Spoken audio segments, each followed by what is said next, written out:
With the police, did they ask you about JonBenet Ramsey? Yes, of course they did.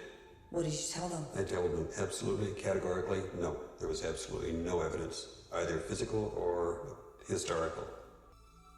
There was never any hint. I didn't see any hint of emotional abuse or physical abuse. She was a very much loved child.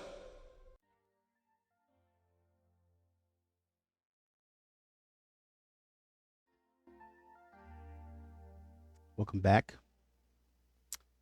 Kind of thinking about this process, and you might remember this gentleman that we were talking about a little bit last time, Dr. Francesco Beuf, who was JonBenet's pediatrician. In between 1993 and 1996, JonBenet Ramsey was seen by her pediatrician, Dr. Francesco Beuf, at least 27 times, which is, to me, and maybe others, has been communicated, an unusually high number for a child under the age of 7. While the majority of these visits were attributed to routine childhood illnesses such as sinus infections, cold, strep throat, earache, several involved, or I'll say several involved genital urinary complaints, including redness, pain during urination, and documented vaginitis by Dr. Beuf himself. Dr. Beuf still stated that he has never observed anything that raised concern for abuse and conducted 5 or 6 external private area exams during this period. However, he did say that he did not perform any speculum exams and no referrals were made for more in-depth assessments that I know of. He didn't make any referrals to specialists.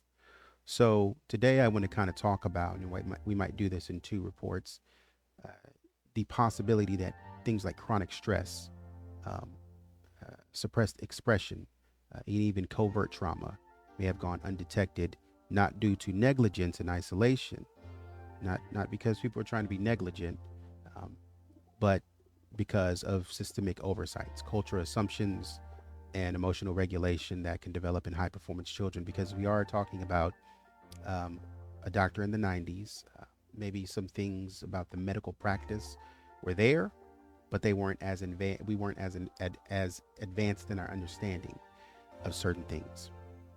And so through a clinical lens and through a behavioral lens of public footage, we want to kind of revisit the likelihood that medical and emotional indicators, when taken together, could point to larger patterns of missed signs, particularly focusing on the given possibility of historical digital trauma, emotional masking in performance environments, and the forensic limitations of Dr. Beuf's examinations.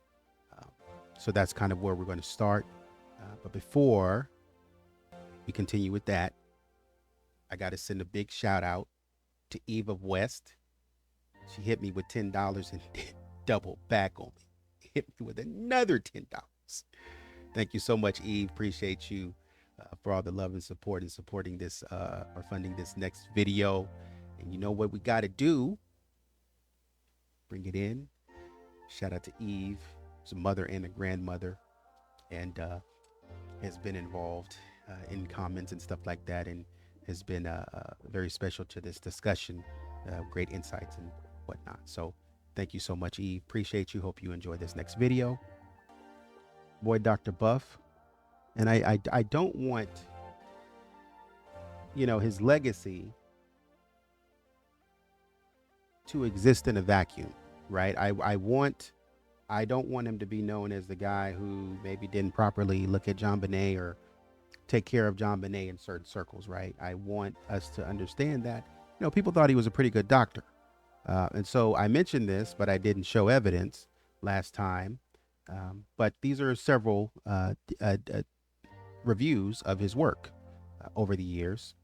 This one's from 2014, September 26th of 2014, says, "I love Dr. Beuf. My daughter is now 17, but we've been with him since she was a child. He's one of a kind-hearted, intelligent," and I'm just kind of paraphrasing what's over here since it's cut off.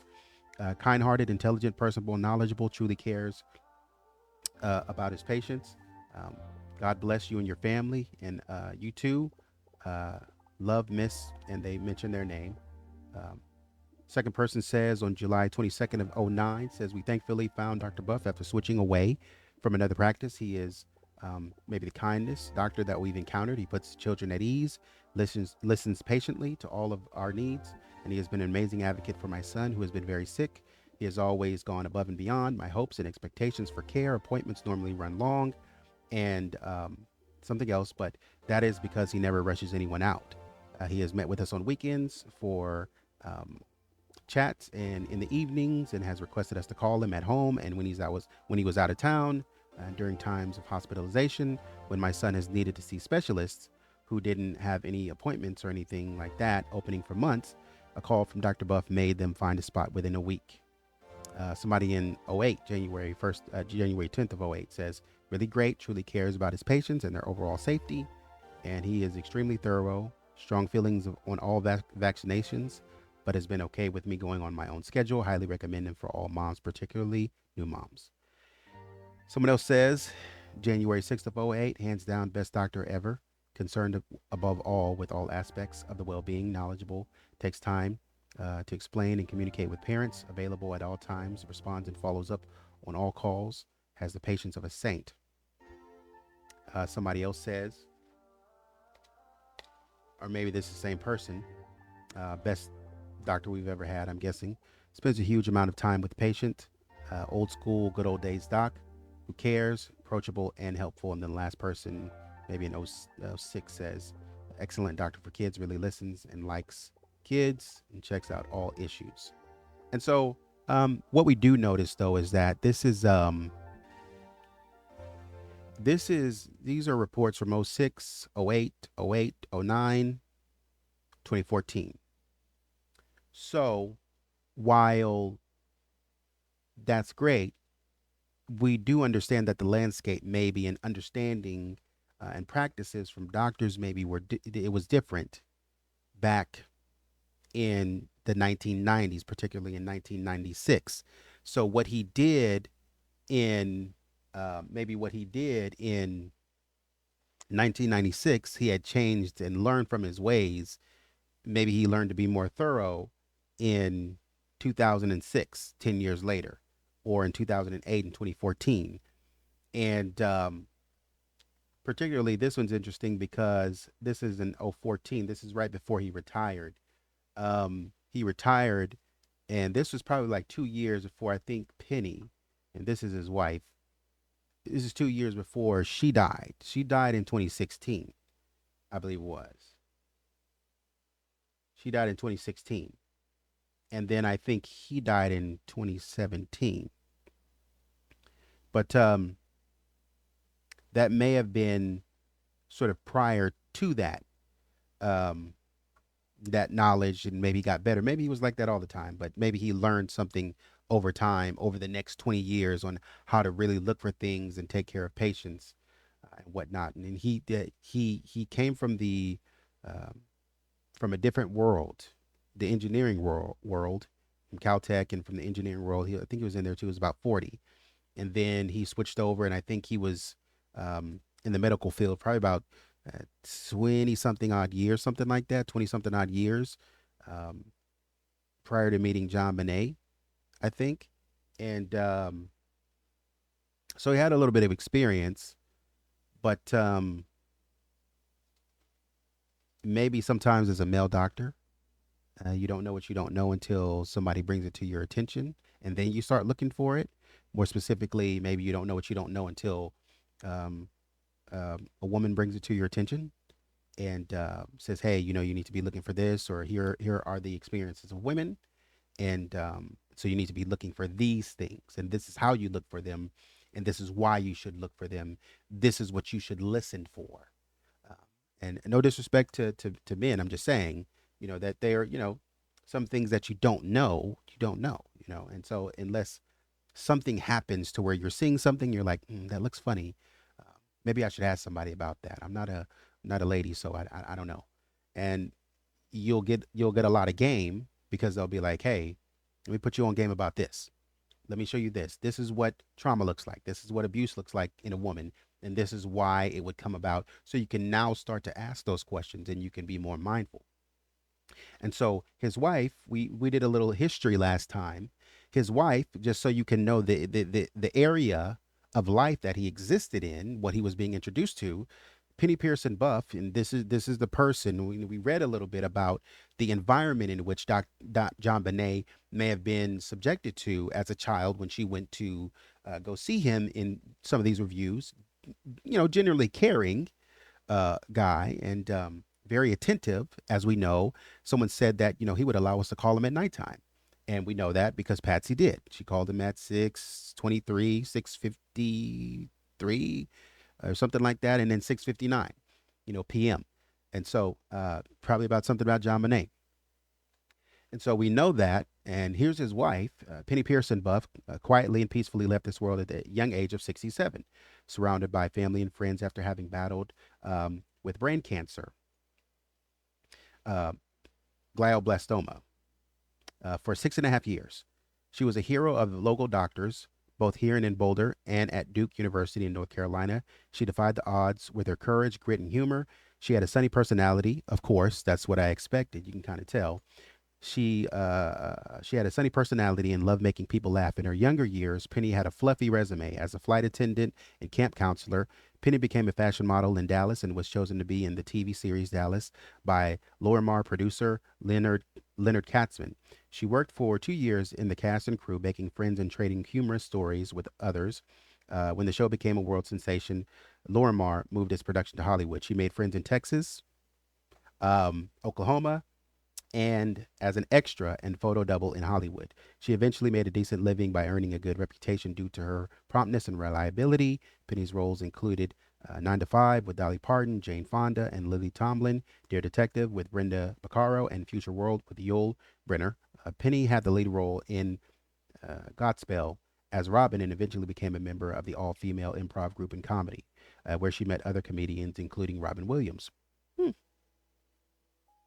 In 1980, the Screen Actors Guild went on strike, and Penny came home to Texas to marry attorney Warren Goss. The marriage produced 2 wonderful children, Jeffrey Mason Goss, now 32 years old, and Sarah Caitlin Goss, now 30. As a creative landscape artist, Penny became a signature member of the Pastel Society of America. So we have a creative here. Kind of mirrors the relationship between John and Patsy Ramsey. To be honest with you, she won the Best Pastel Award in the state of Colorado. Very much okay. This mirrors Patsy. His wife mirrors Patsy. So he might, with the mechanical engineering degree, he mirrors John. But with the younger wife, she was 67. He was almost 84 when he died in 2017. And she died in 2016, so he was 83. 83 when she was 67. So he was 16 years her senior. Okay, hold on. John was like 35 and Patsy was like 23. So he was like 12 or 14 years her senior, something like I'm forgetting. But I feel like, yeah, he was like somewhere around 12 years or something like that, her senior. So, okay. John was mechanical. He's mechanical. Patsy was artistic, sort of life of the party, funny. Penny is artistic, life of the party, funny. Both out of towners coming into town with various experiences, diverse experiences in life. So again, kind of like a birds of a feather flock together kind of deal, a little bit. And so anyways, and she's an artist. So when he sees Patsy, he sees Penny. She won the Best Pastel Award in the state of Colorado, has sold very many pastels and oils over the past 30 years. So she's selling art. And Patsy may have wanted to do that. Patsy talked about how she wanted to get kind of back into that at one point in time, but never, really truly got a chance. She's also famous for her hand and body cream and penny candy, melt in your mouth pecan toffee. She leaves behind her beloved husband of 22 years, pediatrician Dr. Francesco um, uh, Gallatin Beuf. That's his mother's maiden name. Gallatin, sorry. That's his mother's maiden name. Beuf, and her adored mother, Grand Mary Koch, now aged 93, and her family, whom she deeply loved. Music and metaphysics were important to Penny. She led a meditation group for over 10 years. She also produced a CD called Going Within and Spreading the Light, giving away over 1,000 copies. She and her daughter Sarah composed, sang, and played The Alchemist of Time, including her favorite song, Hot Flash. Her wonderful sense of humor continued up until the very end of her life, as she jokingly said about her funeral costs, just get it on sale. That's funny. Services will be held at the St. John's Episcopal Church, 1419 Pine Street, Boulder, on Saturday, July 30th. And she asked, people to donate in lieu of flowers, donate to her charities, There With Care, Charities Within Reach, Colorado Haiti Project. And we remember, if we go to his file, see if I can find it.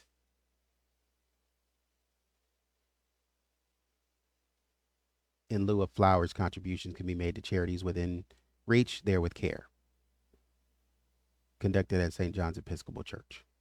So 2 of the 3 charities that she did as well. We left off here, and I took some notes outside of this. We left off here talking about the many things that JonBenet was dealing with.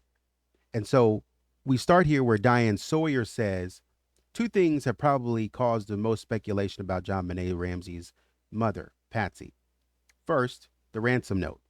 Reportedly, John Ramsey's handwriting has been ruled out, while hers cannot be, though the Ramseys have contradicting experts of their own. The second is general unease about her role in sending a little girl into the beauty pageants. 9 in 2 years. So she did 9 in 2 years, probably say 4 in the first year, and then the second year she ramped up. JonBenet's pediatrician told us the mother and daughter relationship was extremely loving, as we just saw. But tabloids have been on a constant search for signs of maternal control and temper.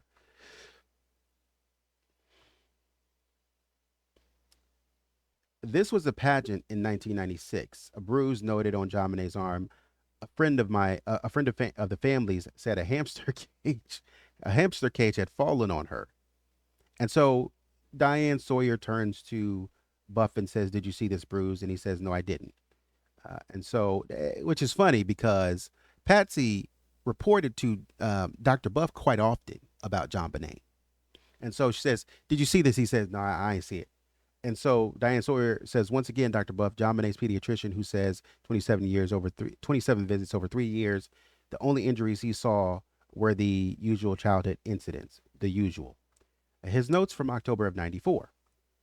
Beuf says she has a good appetite. So his notes from 94 says she has a good appetite, doesn't like much variety, amount of TV she watches, very cooperative behavior, loves to draw, cooperative.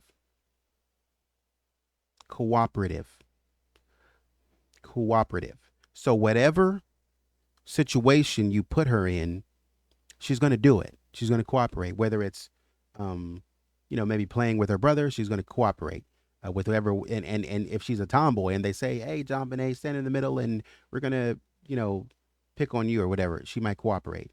Even if she doesn't like it, she might not know how to express it. She might not like it. Even if it's Patsy telling her, hey, let's go do these shows, she might do it and she might not like it, because this is painting a picture of a little girl who's aiming to please those around her, is what it is.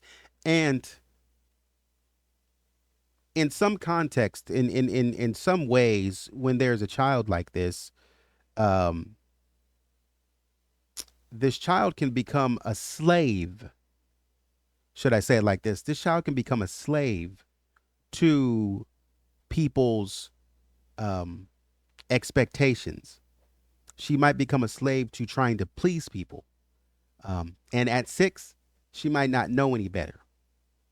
And so she is very cooperative, is what he's shown us. Loves to draw, kind of like her mom. Scar on her cheek from being hit with a golf club. And if a parent had been involved in that, then we certainly would have jumped on the situation. I did not write down who had been the hitter. So Diane Sawyer says, you didn't? Well, we did. So she says, we're told it was a play accident with Burke, with Brother Burke. In 1995, his notes record a serious fall at a grocery store. After that, a finger hurt. Beuf indicated child abuse was not even a remote suspicion. So he's probably thinking, if she got hit in the cheek with a golf club and that didn't trigger you to do anything, I don't know what will. If a child getting hit with a golf club doesn't make you say, dang, what happened? If that doesn't make you, if that doesn't make you stand up in your seat, sit up in your seat, whatever you want to do, if that doesn't do it, I don't know what will. Like, my God, what? A golf club? Golf club would be like, dang, what? Tell me more about that story. But it seems, and this might be a more summarized version of what happened, but it seems as if he was just like, oh, okay, fine. You guys don't have to tell me what happened, because we're talking about a relationship where Patsy is telling him everything. She's calling, doctor, what did you know? She's dealing with this, or doctor, she's dealing with this, which lets me know that Patsy knew something was wrong. And so she's communicating often with JonBenet's doctor to try to stay on top of it. So she's aware that something's going on with JonBenet. And I am pretty certain that if Patsy is aware that something is going on with JonBenet, then she's probably going to mention it to John when she talks to him on the phone or when she sees him in person.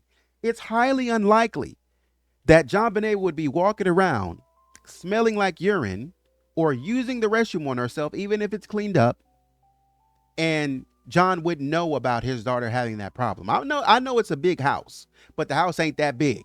Y'all got to see each other at some point, and at some point, your daughter's going to walk past you. You'll be like, dang, what's that smell?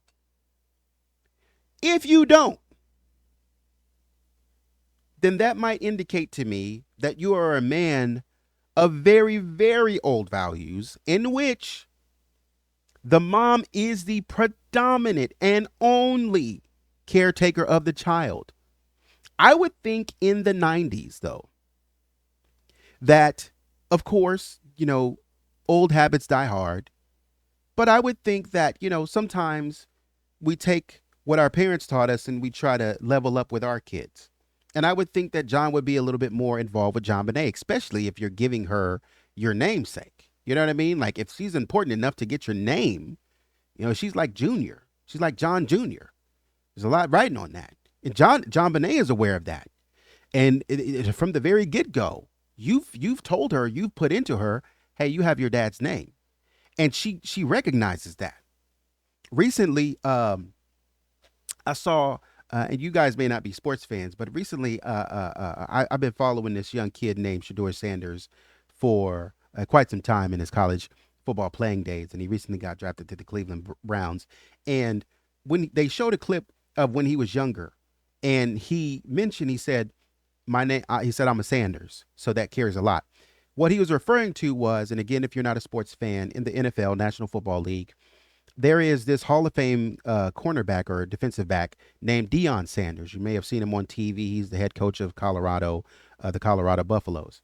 And some of you may know him. Some of you in Colorado, longtime individuals from Colorado. I know Kindly, Colorado, who comments and stuff like that, and a couple of other individuals from Colorado. You may know him.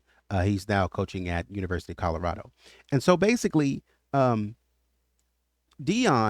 is his father, is Shedeur's father. And Deion was a really, really, really good defensive back when he played football. And he was also a high quality athlete who was flashy. And he played baseball for some time. But everybody knows Deion.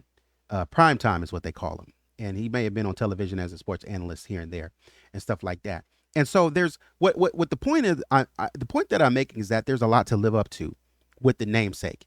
And Shador, from a young age, I think this was around his teenage years, when they were asking him a question, he was very aware of his namesake, and he said, "I'm a Sanders." So with being a Sanders, there comes this or that expectation, right? And he says, "And I'm a quarterback, so there comes this expectation."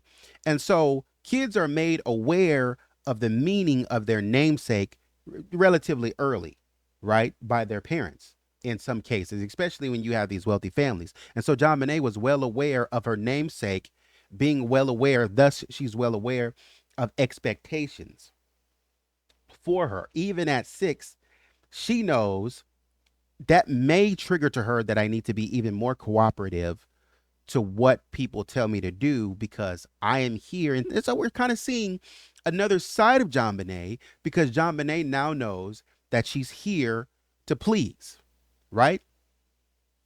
And so that tells us a little something about JonBenet. JonBenet is kind of a little bit go with the flow, right? She just kind of goes with the whatever you want to do. I'm here for you. Like I said, kind of whatever you want. You could be like, JonBenet, go get me some water. And she'll go get it. And she'll be like, here. That's interesting. Very interesting. I don't remember this being discussed in any of the books. I remember JonBenet being discussed as this bubbly personality, blah, blah, blah. She's the life of the party, larger than life. But this is a more humble side of JonBenet that maybe we're not introduced to, but that exists, right? So I note here that, and I might move through these quickly. When asked about the abrasions to JonBenet's V membrane, her private area membrane, I'll say that, Dr. Beuf said he probably would have noticed earlier in the transcript, he probably would have noticed the abrasions, but could not tell without a speculum exam with her under anesthesia. And so apparently what he's saying is that in all that we've done, in all of the exams, the 27 times that I've seen her, in all of this, there is nothing that is warranted that I do a special exam. Secondly, second thing that I pointed out was the autopsy showed issues of redness and irritation to the area, which is normal for JonBenet, according to Dr. Beuf. So in everything that you're doing, you're saying, when you're not taking action, you're saying that this is normal. With the recommendations that you're giving Patsy, hey, this is normal. 20 to 25% of kids deal with this, right? So we don't even have to, I'll look at it. I'll take a look, but this is normal. So it could be that Patsy is asking, but, Dr. Beuf might be, being a male doctor, and I don't want to, but being a male doctor, that may have been a barrier for him to understand that. Not to say that he's naive and stuff like that. He's an older gentleman. Maybe he's seen some things and stuff, but just saying. But anyways, so if the pediatrician and experts don't confirm, we clearly see some sort of irritation history due to uncleanness or hygiene. So even if they're not confirming that it was abuse of some sort, we clearly see that it's a hygiene issue. Potty issues seem to run in the family back to John Ramsey's first marriage, as he admits in the interviews. This is John admitting that in the interviews. This is not me just saying that. That's him admitting in the interviews. And for those of you who have seen the interviews and looked at the interviews, that John has admitted to this. So, and then the autopsy reports damage to the 7 p.m. Can't read my writing there. But position, 7 p.m. position, which would not be affected by wiping, bathing, I don't think, or like falling. Damage to this area is more than likely intentional. And signs of trauma were recent and close to death. And I believe when I say 7 p.m. position, I was talking about to her hymen, I believe. Correct me if I'm wrong. Correct me if I'm wrong in the chat. If I'm slightly off on that. But I remember the 7 p.m. position in that area. Diane Sawyer says experts agreed with Dr. Beuf. There was nothing wrong. And so I do push back on that a little bit. Here's where I might have to push back a little bit. I push back a little bit on that because if you have an individual who is not giving you an exam that was in depth, maybe you're reading a report of his or something like that, but it's not in depth, then you're reading sort of like a summary of a summary. And you're basically going off of his words. So unless, and because you don't have JonBenet here to say, okay, let's take a look at this for ourselves. All you have is the word of Dr. Beuf saying that nothing was wrong. Here are my, here are my reports. That's all you have. If you are somebody who is not looking at the right thing, though, and even if you're a doctor or a pediatrician, it's very easy. I know we look up to doctors, we look up to pediatricians, surgeons, all such as that, but they're human. They can very easily miss something outside of their wheelhouse, outside of their scope or their spectrum of expertise. Very easily, because they don't know everything. They know what they know, and that's it. Now, I might know general things about this and that. Give me some time to research, kind of deal, intelligent, but you may not know everything. And so if Dr. Beuf is writing up a report according to his bias, and I'm not saying bias in a negative sense, I'm just saying if he's writing up a report according to his bias, then that could have tainted. I don't want to say tainted in a harsh way, but I want to say tainted in the sense that that could present some bias in the reporting. And so from what other people see, and they say, okay, I mean, if Dr. Beuf is to be believed here, then this seems to indicate that JonBenet wasn't having any issues. So to my report, actually, that I did want to get to. Okay, there's 1 or 2 pages. So we can walk through this. Let's walk through this. Because I did want to dive a little bit deeper. I have another report, but let's just start here. Over the past 3 years, JonBenet Ramsey was reportedly seen by our pediatrician 27 times. Of those 27 visits, 20 were attributed to common infections and sinus problems, earaches, sore throat, things of that nature, occasional urinary pain. While childhood illness is not uncommon, the frequency and clustered nature of JonBenet's medical complaints raise serious questions about whether there may have been underlying conditions, either physiological, behavioral, or potentially trauma-related, contributing to her recurrent symptoms. We have to do this. We have to, even though Dr. Beuf is saying, I don't see anything, the number of times that she went to the doctor is concern enough. If she had that many sinus issues, there should have been some sort of medicine, I believe, because that might indicate to me that the girl, she may have some sinus problems. She might have some respiratory problems.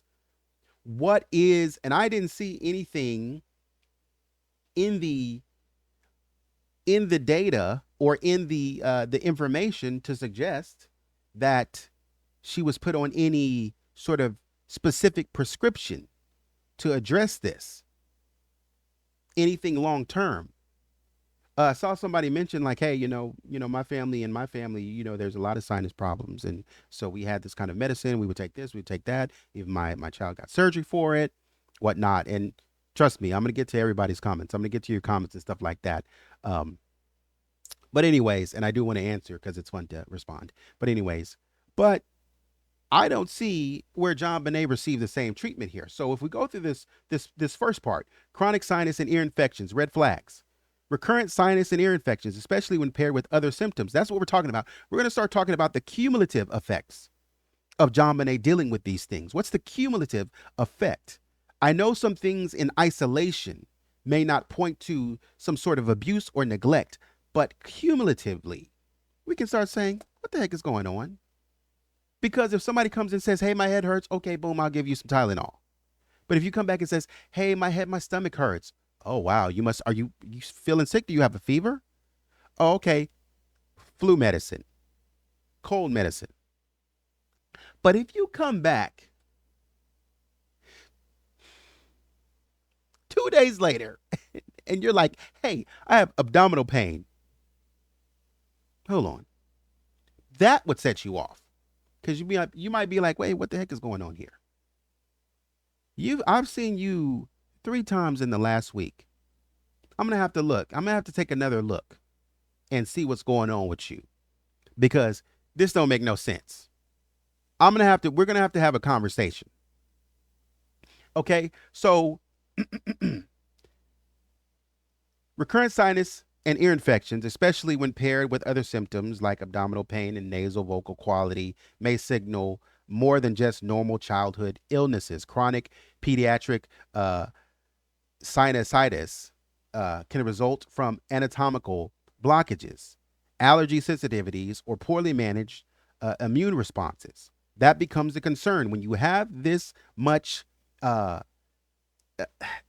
activity.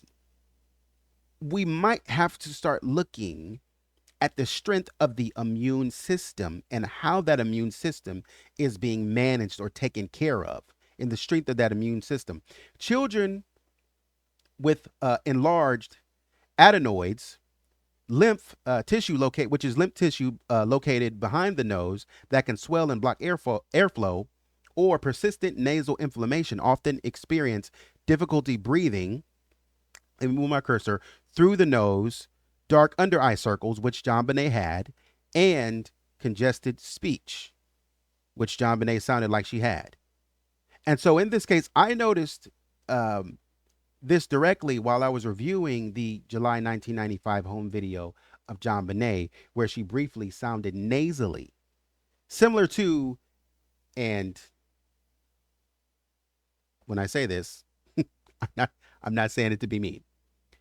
If you are familiar with the 1994 version of the Little Rascals, you might be familiar, well, with the Little Rascals in general, but with the 1994 version, you might be familiar with Porky.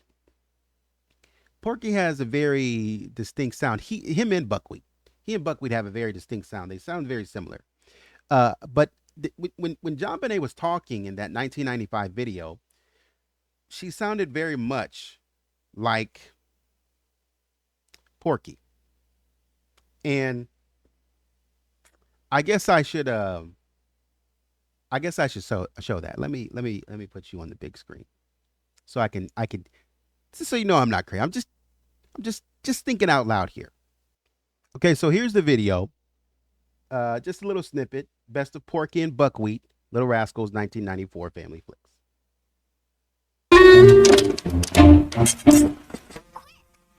What's the number for 911? I don't know.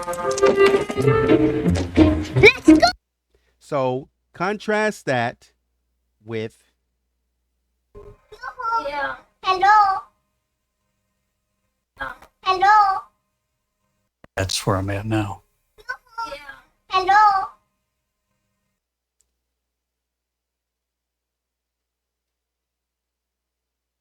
It sounds similar, just a little bit. But we know that it's possible that JonBenet was dealing with, and maybe Porky just talks like that, but we know it's possible that JonBenet was dealing with sort of this stuffiness in her nose. And that's why I say that. That was interesting to me. From the Little Rascals. So Patsy herself confirmed that JonBenet had pneumonia as a toddler and was treated with a she treated it with a humidifier and phenolin drops. Though she was never hospitalized. Additionally, Patsy mentioned that JonBenet had a notable she had chickenpox. So they asked her in the interview if JonBenet had chickenpox and where she had chickenpox, and they asked her specifically, did she have chickenpox on her private area? And Patsy said no. She had it more on her butt, and that possibly can cause sort of further skin irritation. And so I said, dang, pneumonia? Dang, chickenpox? My God. So it seems as Patsy was sick with cancer, JonBenet was also dealing with sickness of her own. It makes you wonder in that initial stage how much, because I think Patsy stayed in John Andrews' room while she was sick. It makes you wonder how involved with the kids was John during this time period, right? Did he stay home more? Did he call the grandmother over more? Did he call family members over more to help? Did he call friends over or did they have a nanny at the time? Was that the reason that they had a nanny, was to kind of help Patsy? But John was like, hey, babe, I still got to go make some money. I know you're sick, but I still got to make some money to pay these bills, which that makes sense. I get that. I understand that. It's a little cold, but I understand that. But it seems as if there's a parallel here in that JonBenet, she's getting hit with these heavy sicknesses. She's getting hit with chickenpox, pneumonia, vaginitis, strep throat, to the point to where she has dark circles under her eyes. Patsy said that. Patsy confirmed that in an interview. That threw me off because I was like, golly, dark circles under the eyes of a child? This girl is sick. She needs help. This girl, red flag. That's a freaking red flag. That is a red flag. Dark circles under the eyes of a child? And there's nothing to be worried about? Yo, if you're a mom and you see dark circles under your child's eyes, are you not calling the doctor and be like, yo, nah, doc, this don't seem right. Something ain't right. Something is wrong. That, if I would do that, because be like, nah, doc. I'm naturally curious, so I ask a lot of questions. So I would be like, well, man, look, man, my daughter has dark circles under her eyes. What is this? We got to start looking. Is she sleep deprived? What's happening? You know, I'll put her in the bed and she sleeps throughout the night. What's going on? Is she deficient in something? We got to do something. There's some vitamins that we got to take. Strangely, Patsy doesn't mention that she was recommended for JonBenet to take any vitamins, that she was deficient in anything. Just had dark circles related to everything that she was dealing with. And this is why I say this kind of makes you sick to your stomach, because these are all the things that JonBenet was dealing with. This is JonBenet. She's going on trips. She's smiling. She's hanging out with her family. But at the same time, she's dealing as a child, as a 6-year-old child, she's dealing with a lot. You're asking quite a lot. She's going through all this while having to perform and learn how to perform. And when Judith Phillips asked and said, hey, Nidra, if JonBenet didn't want to do this, what would be the result? What would you do? And Nidra was like, I mean, well, she does want to do it, so it's not really a conversation. And you're looking at Burke's bathroom, but this is really not a conversation. JonBenet is going to do this, and that's going to be it. And it kind of makes you think, how open were they really? Rest in peace, JonBenet. How open were they really to stepping back and saying, this little girl needs more help than I expected, than I knew of, than I planned for? How open were you to that conversation? Because that's a conversation that might pull you, that might have you pull her from the pageants. That's a conversation that might say, we had a plan. We planned for baby girl to be the next Miss America. But right now, Miss America is not important. Right now, we need to make sure baby girl is good. Just in general, as a normal child, before we try to make her a superhuman. And before we try to make her an overachiever, We need to make sure that she can achieve things on a basic level. But as we just saw, JonBenet is a people pleaser. The doctor said that. She's a people pleaser. She just wants to do right by you. She wants to know that. And it tells us something, that JonBenet extracts love from pleasing people. Let's go back. I want to go back to this part because look at this. JonBenet, look at that slide of turn. JonBenet, Hello. she's by her mom, as I understand it, and they're in Michigan, but she's saying, or whoever she's by, she could be by her grandmother, whoever she's by, but in 1995, she has her head down, whoever she's standing by, but she leans into the leg of this individual because this individual has already started touching her hair in a sign or in a way of affection. And JonBenet, she's waving to that, but she leans into it. Now she's turned her focus completely to this individual. She's turned her focus completely to this individual, almost in a way of saying, am I pleasing to you? Do you love me? I like this. And look how far she leans into that. And it's almost like she's just in heaven. She's in heaven with this feeling of appreciation. And this is a beautiful thing. This is a very beautiful thing. Very beautiful. But she's not smiling.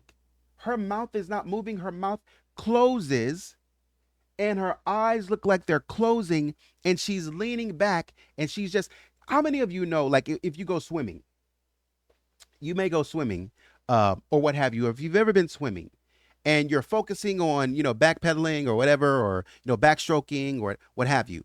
And there's some times though, and maybe you have your head up and you're looking, whatever, but at some point in time, you just kind of lay your head back and you just kind of go with the flow. You just kind of sink into the water. Now, I don't know how to backstroke. I know the movements. I don't know how to backstroke, but you just kind of go with it, right? You just kind of start leaning with it, and you just get into this mode. You just get into this, I don't know. It's like this synchronization of sorts, mind and body sync. And it's just like my body is in just this bliss, and so is my mind kind of, sinks into that mode with me. Right. And I'm just kind of there. I'm just, I'm in bliss. Right. And this seems like what JonBenet is doing right now. I'm leaning all into it. I appreciate it. This is the love I want. Right. Kind of like dogs come up beside you and they want that love. They want that energy. This is it. So would we have ever heard of JonBenet showing us any issues? Would that have been the case? Because all she wants is this: love from family, love from people that she's by, love from her mom, love from her dad, love from her brother, aunts, uncles, grandparents. That's it. What are the insecurities? If some of you may know this, and when she talked to the gardener, what are some of the insecurities that JonBenet was experiencing? And because she was 6, we didn't take them seriously. She's just a child. She doesn't, but maybe she was very advanced in her thinking, especially for a 6-year-old. Children are very intelligent. They may not always be able to express themselves in a way of an adult, but children are very intelligent. And so JonBenet could have been saying, this is all, and Patsy may not have been able to see it like this, but because she's just saying, this is my daughter, this is JonBenet, I love her. But do I really know the extent to which JonBenet loves me? Do I really know the extent to which JonBenet loves her brother and her father and her family? I wonder if JonBenet got older and she was allowed to live past 6, if she would have put on one of her Instagram or her Facebook profile or what have you, die for my family, love my family, I'm a family girl kind of deal. If she would have put that, where that would have taken her. That's very interesting. So, kind of getting back to this, JonBenet was going through a lot. She was going through a whole lot of sickness, parallel to Patsy, seems like. And even when Patsy came out of cancer, JonBenet was still dealing with this chronic sickness in its varying forms, because it wasn't just one thing. It's several things: respiratory and genital. And she's smiling. So let's go down to the second part. I think we have 5 parts. Hygiene, genital irritation, infection risk. Patsy Ramsey described JonBenet's hygiene as inconsistent, stating that she often failed to wipe properly after urinating or having a bowel movement. She reported frequent redness and irritation, which she treated with over-the-counter creams like Desitin. These details, when combined with Dr. Beuf's acknowledgement of occasional vaginitis and pain upon urination, suggest a pattern of chronic genital irritation, possibly exacerbated by frequent bedwetting. And so she's having some issues with her private area, and she's sitting, as we said last time, in a cesspool of her own urine. I don't know. And let me, I don't know how to say it any other way than this. If you've ever had to use the restroom on yourself for any reason, it does not feel good. It feels very itchy. And you want to get it off of you as soon as possible.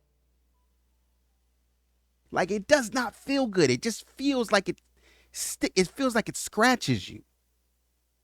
Right? It feels like it scratches your skin. I can remember a time, if I'm being too graphic, just tell me. I can remember a time when I was a kid, and I think I was in a position to where I had to use the restroom or something like that. And we couldn't, this is what I hated when I was a kid. I hated being put in positions to where I couldn't get to a restroom quickly, because I knew I had to use the restroom all the time.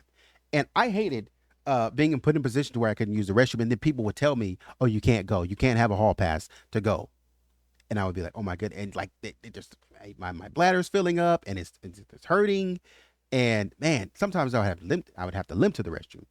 And sometimes when people just don't care, they don't know, they don't care, you're like, man, I don't know how much longer I can hold it. And you end up using the restroom on yourself. And you don't like it. It's not a good feeling at all. I mean, I know I didn't like it. And it kind of does something to your self-esteem a little bit. So it's the number of times that JonBenet did this, I can imagine they had a profound effect on her self-esteem. And that's just me. I can imagine they had a profound effect on her self-esteem. Because I didn't do it often. JonBenet did it quite often. And you have parents who just kind of overlook it and say, it is what it is. Repeated exposure to moisture, especially in a child who wears pull-ups overnight, can disturb the natural pH balance of her area. This creates an environment that fosters bacterial overgrowth and inflammation, like we said, increasing susceptibility to infection. For sure. This is where we start talking about involuntary neglect. If you have a child, I get the sinus. I will give you that. But when we are talking about a child who has these kinds of issues, as a mom of a little girl, when we start talking about this sort of bacterial infestation, in a sense, there needs to be special care and attention to these things. This should send off bells of heightened attention. While these symptoms could exist independently, of course, they also appear commonly in the context of stress-related somatic symptoms or trauma, which is like bodily symptoms, like the bodily functions or the bodily responses. Sort of like, I don't want to call it like keeping score, something like that, but it's like the reaction of the body in a sense, as I understand it. It's not how I want to describe it, but it's like the bodily reaction, the bodily functions and stuff like that, the workings and the operations of the body, how the body reacts to trauma, stress-related bodily functions. Is basically, it's not a mental thing. It's how the body responds. It's not a mental trauma. It's how the body, knowing and feeling trauma, responds to the constant trauma that you are under. So this is a bodily feeling, right? We have the mental trauma, but we also have the bodily trauma. You might, you may or may not come across research on what an individual named Candace Pert called. She has research. She's passed away now. Rest in peace, Candace Pert. But she has research on the body mind. She has some really good research. She was an academic, so if you're not interested in that, you know. But anyways, she has some really interesting research on the body mind. And it's really good because it talks about to me, I take from it sort of as a behavioral analyst in a sort of kind of the connection between the I just lost it. It's like a T word. It's not a T word. Tangible. It is a T word. I was right. Tangible and the intangible. Right? It makes that connection between what we might call the tangible and the intangible, especially when you're talking about in the context of emotion, which is thought to be a mental thing. It's just your emotions, your emotions. It's a mental thing. It's a mental place, right? Whereas my stomach is hurting. That's a physical thing. That's a tangible thing. I can tell you I am feeling like my stomach is hurting, right? And that stomach hurting might be due to something going on in my body, right? But Candace Pert, as I understand it, was making this connection between like, hey, your body can affect your mood. It's not just that your mood or your emotions affect your body, but your body can affect your mood. Like if we say, I don't feel like if my body, if my emotions are affecting my body, I might say, man, I'm feeling down, and I'm kind of sad. And so that kind of affects your posture, the way you're standing, the things that you do. You get sick and all such as that. You get love sick or something like that, right? Or somebody in your family passes away and you become sick because sick at the loss, and so you're in pain because of that, and you just sometimes that people become sick unto death because of that. But Candace Pert is kind of saying, well, it could be the other way around. And she goes into this idea to say that maybe your stomach is hurting, and because your stomach is hurting, that puts you in a negative headspace. And it's not just neurological in a sense, I should say. Can I say neurological? And you understand what I'm saying? It's not just kind of like neurological. It's I just had the word. It's and I don't want to say biophysical. But anyways, it's not just something that you're thinking in your head to where it's going up and it's like, okay, because I'm feeling this in my stomach, what have you. It's chemical. That's what I was going to say. It's chemical. Your body is sending chemical signals, as I understand it, neurotransmitters and neuropeptides and all of that talk. I'm trying not to get too crazy, but sending signals up to your mind and saying, I'm not feeling good. So we're going to take a day off is essentially what your body is saying. I'm not feeling good. So brain, you ain't feeling good. And it goes into all this body mind connection and stuff like that.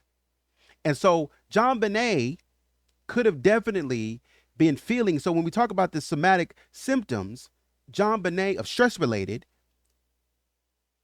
whatever JonBenet could have been going through in her body, and her body is reacting to it, somatically, it could have been the case that JonBenet was also experiencing it mentally because of the chemical imbalance going through her mind.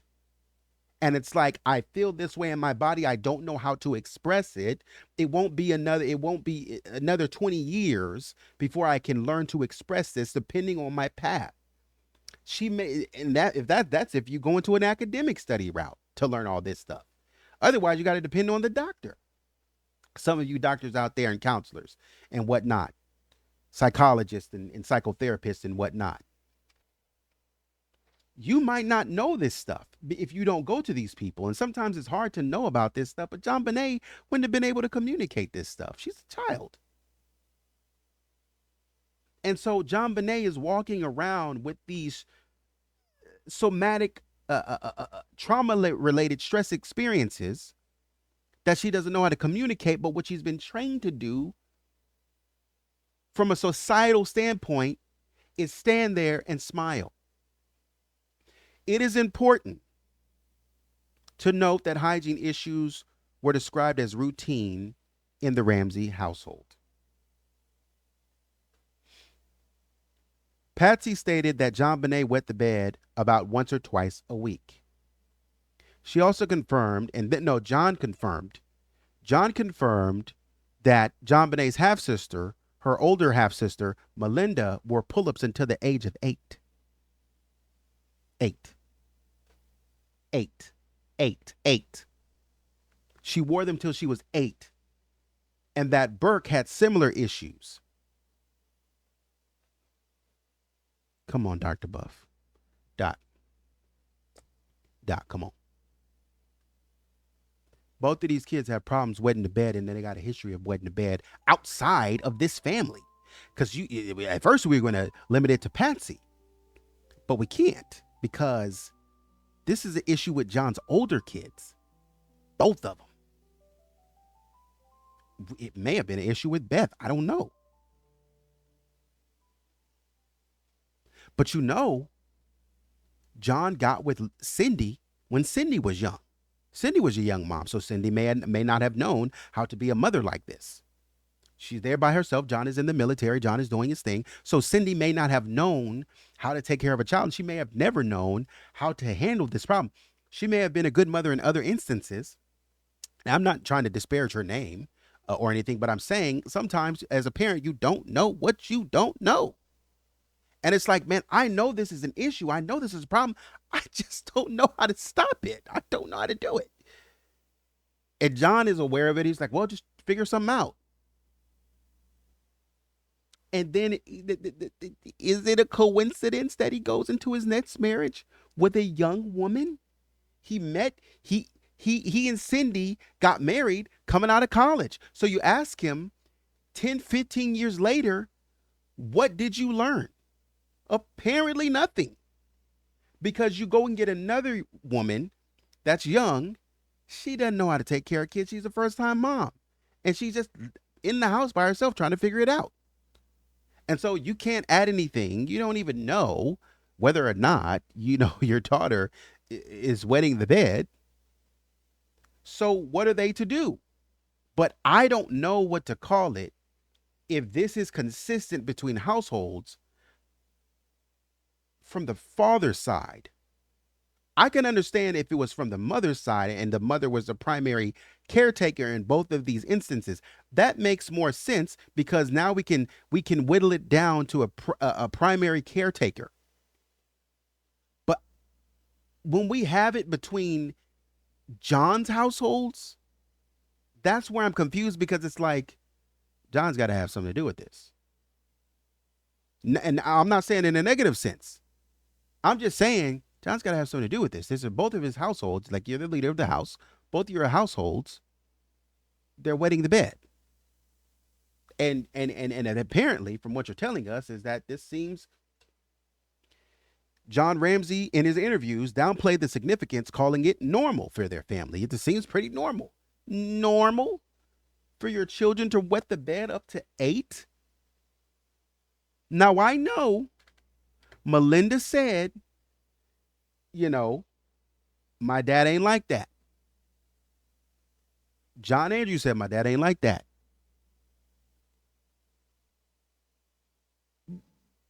But why are y'all still wetting the bed at that age? It's what I don't understand. You're going to have to help me with that. Yet, in the 2016 documentary, The Case of JonBenet Ramsey, John claimed that he was unaware of any bedwetting problems. And in another one as well, I think it was JonBenet's America is what it was. That's where I got it from. JonBenet's America is what it was. He claimed that he was unaware of any bedwetting issues until Patsy corrected him, illustrating the inconsistency in their narrative. So Patsy knows about it, but you don't know about it. That's a disconnect. There's a disconnect there. So when we try to understand more about the environment that JonBenet existed in, we can see that there is a disconnect in parenting, between parenting. John talked about in one of the earlier interviews, John talked about their parenting, how they didn't spank their children. And they both knew that. They didn't talk about finances. They just kind of knew that. They were just kind of on the same page. Just happened to be on the same page without having any of those conversations. And we question, how can you be on the same page about some of these things without talking about them? You know, because John and Patsy, as we know, are very different people. They have some commonalities, but they're very different people in terms of how they go about things, how they think about things. John is a military guy. He's a military brat, right? And I don't mean that in a degrading way. I'm not trying to say that in a degrading way, but he's a military guy, right? He's grown up as a military guy. He's a military kid. And so he comes in, and as you hear him talk a lot of times, he comes in talking about the power of the U.S. and what the U.S. should do to, and we got to protect our family, we got to protect our communities, so on and so forth, rah, rah, rah. And for this reason, I want to run for Congress or the Senate or what have you, of the United States of America, right? He wants to run for the Republican Party to kind of sort of espouse these values, moving out of business and into a politician. Right, to espouse these values that, you know, America needs to be, you know, more staunch on some of these issues, and we need to be stronger. You know, we need to be more present, because he went to the military himself, and so that's going to be it's very stoic kind of way of dealing with things and looking at things, and so he's going to bring that to the table, whereas Patsy's she's going to be a little bit more free flowing and more flexible. Right? A little bit more loving and a little bit more attentive. And, oh, it's okay, baby. I'm so sorry. But she could have made some mistakes here. Number 3, the discrepancy in reporting and oversight. Dr. Beuf told ABC News that there was no reason to suspect, or in ABC, specifically Primetime Live, that there was no reason to suspect abuse or perform an invasive examination. Yet in police interviews, Patsy admitted that he had to look in the area when she brought JonBenet in for irritation, which is a contradicting factor that only external symptoms were evaluated. These discrepancies matter because you're telling us on national television that there's nothing to worry about. Meanwhile, you do 6 exams. If there was nothing to worry about, let me tell you something. Some of you out there have never had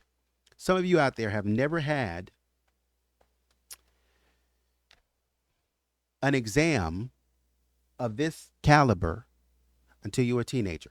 I know some people like that. Never had an exam till they start becoming sexually active.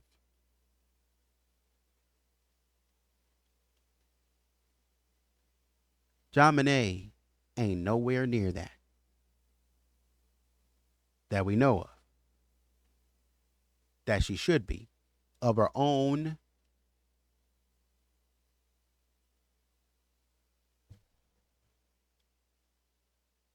yet she's had 6.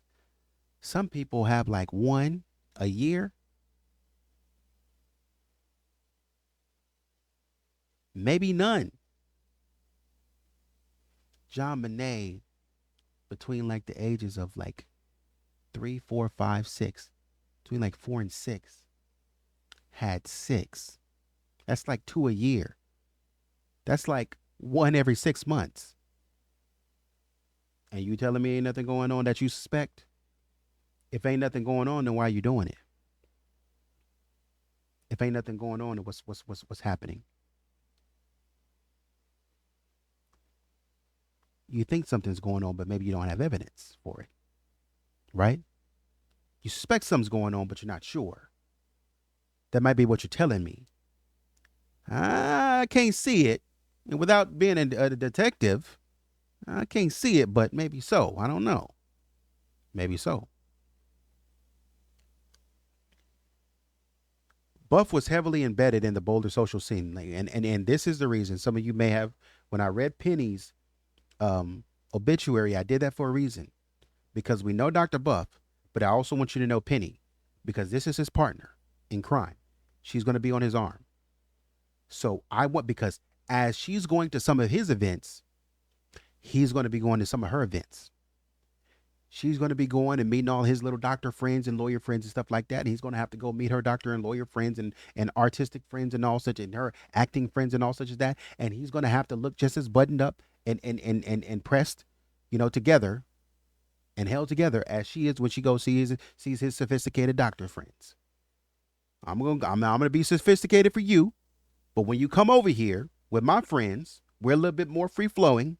Don't bring none of that serious talk over here. So he knows how to move in between societies and social groups. So he's heavily embedded in the Boulder social scene in many ways. He belonged to organizations like the Rotary Club and was well regarded for his community outreach. That level of involvement can sometimes lead physicians to unconsciously defer to the parent's narrative, especially in affluent, tight-knit communities, especially if the parent is very convincing, like Patsy was. Patsy is very persuasive. She learned that in school. Come on. She learned how to do that in school. And I'm not saying Patsy was being persuasive to be misleading, but Patsy, sometimes you say things and you do things because you don't want to believe that there's a problem in certain ways and in certain instances, certain places. You don't want to believe that. But there might actually be an issue. And if JonBenet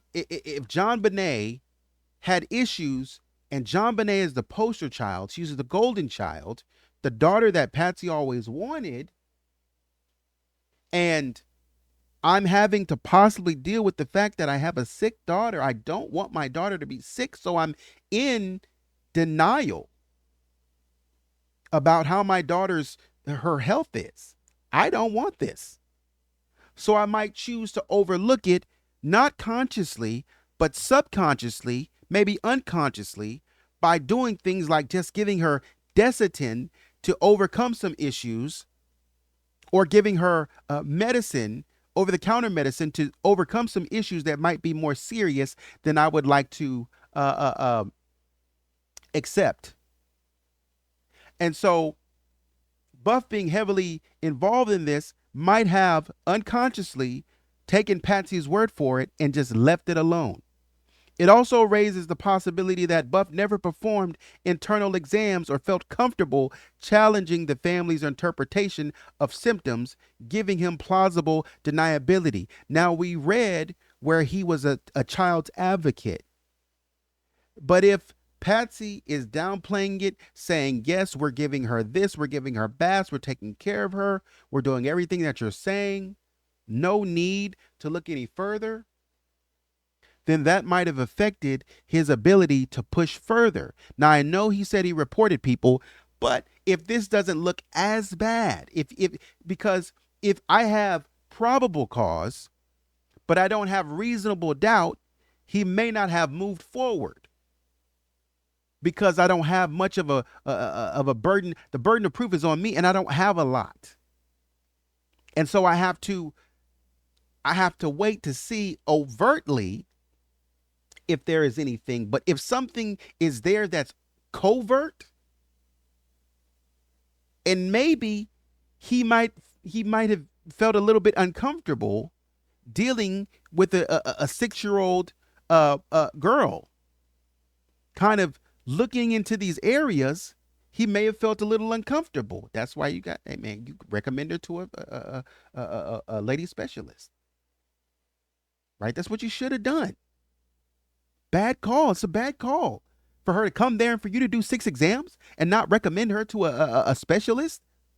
That's a bad call. Egregiously bad. And JonBenet suffered because of that.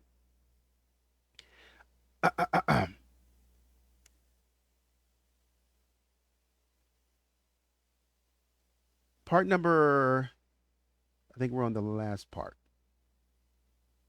Thought there are 5 parts, but I guess I'm wrong. Part number 4, abuse, stress, and the possibility of psychosomatic illness. While vaginitis and recurrent infections are not direct proof of abuse, we know that. We can admit that.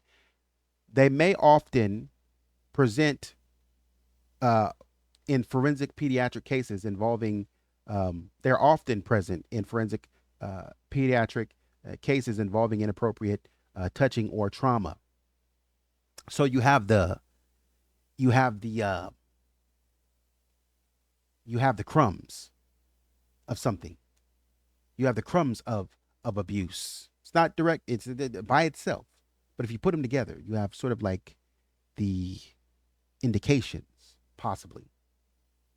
Chronic stress and trauma can manifest in children through physical complaints such as abdominal discomfort, urinary pain, and bedwetting, all of which JonBenet had. Another potential contributor, is a mild immune deficiency, such as selective IgA deficiency, a condition in which a child has lower levels of immunoglobulin A, the antibody that protects mucosal linings. This makes the child more susceptible to respiratory, gastrointestinal, and urinary infections. There is no documentation that JonBenet was tested for this, but it warrants consideration given her symptoms. She may have had a sickness like this, but nobody said anything. You just kept treating her with over-the-counter things. So in conclusion here, the medical record of JonBenét Ramsey reflects more than just a sickly child. It reflects a pattern. That's what I'm looking at, a pattern. JonBenet is not just sick in one way, she's sick in multiple ways. Whether the pattern arose from poor hygiene, emotional trauma, immune issues, or possible abuse, it's clear that she was experiencing a sustained set of health disruptions. That early on in her life, pediatric illness may be common, but when a child sees a doctor nearly once a month and displays irritation in her private area, sinus complications, and inconsistent hygiene, it should raise scrutiny, because even though Patsy is telling you I'm doing this, she keeps coming back for hygiene issues. That should be done. Once I tell you once or twice how to deal with it, I shouldn't see you anymore this year. But if I see you several times this year for this, and this girl comes back to me talking about I'm feeling pain in my abdominal area and I'm having a fever right before she goes on vacation, 1995, this girl is 5 years old, right before she goes on vacation to Michigan, that would scare me, because I would say, hey, take this cream with you, or take this prescription with you. You guys are going out of town. I'm not going to see you until August. Take this prescription so that you have something, so that when you guys get on the plane, she has something, right? And if you don't go to the doctor out there, she has something. Pediatric illnesses are common, but when you have a child that is experiencing this much complication, inconsistent hygiene in a month, it should raise scrutiny. So any legitimate investigation into JonBenet's death must go beyond forensic analysis and include a full medical and psychosocial profile. How is this affecting this little girl? In the next episode, I want to dive a little bit more into behavior, because there is one thing left outstanding with this guy: behavior. You guys remember, if you watch some of my videos, you guys remember we did an analysis, a very light analysis of JonBenet, looking at her pageants. We did a very light analysis. We didn't go too in depth with the analysis. We just did a light look at her and her behaviors to kind of assess what kind of a child that she was, and whatnot. And I noted a couple things in terms of her pageantry that I didn't really like. I was like, for her to be this kind of child, I don't think I like her behavior here. It should be more bubbly. It should be more expressive, but it wasn't. we're going to look at that next time. I'm excited to look at that next time because I knew, I was like, man, something's weird about this. She should be happier. We're going to talk about that on next episode. Thank you once again for watching from all over the world, Canada, UK, for watching. If I missed you, I'm blanking right now. I'm thinking of another place, but I'm blanking right now. I think I heard New Zealand once. I think I heard Switzerland at some point. I think I may have heard Peru. I could be wrong. An individual from Peru and stuff like that. What's up? Thanks for watching. To everybody, appreciate your comments, your love and support. As always, that. Appreciate your monetary support. That. Never gets old. I love it. Appreciate the love and respect, that you show to me, that you show to others. Yeah. Thank you. Once again, thank you. Big shout out to Eva Weston. Thank you to all of the supporters. Thank you to all the channel members for being there. Thank you so much for some of the recent channel members. Thank you for being there. Forgive me if I'm not as active. I'm still trying to figure all this stuff out. I get the notifications I get, I try to respond to. But sometimes I go into different places and I'm like, where'd this come from? And it's a notification from something. I'm like, well, dang, they didn't show this to me. So I'm trying to, get used to everything. And obviously I'm only one person. In time, when I get me a big team, you know what I mean? Like in time, I'm speaking into existence. When I get a big team, I'm going to be all over it. You guys are going to get sick of me. That's what's going to happen. You guys are going to get sick of me, So, but thank you. Love you guys. Appreciate you so much. And until next time, take it easy.